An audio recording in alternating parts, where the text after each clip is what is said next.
தோளில் சாய்ந்தால் போதும் சாரல் பாடும் சங்கீதம் கால்கள் தாளம் போடும் தெரிந்த பிறகு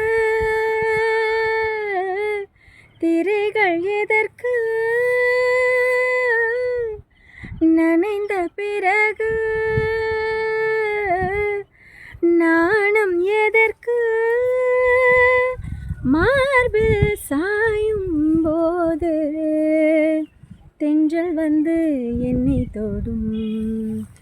ஆஹா சத்தம் இன்றி முத்தம் இடும் பகலே போய்விடு இரவே பாய் கொடு நிலவே பன்னீரை தூ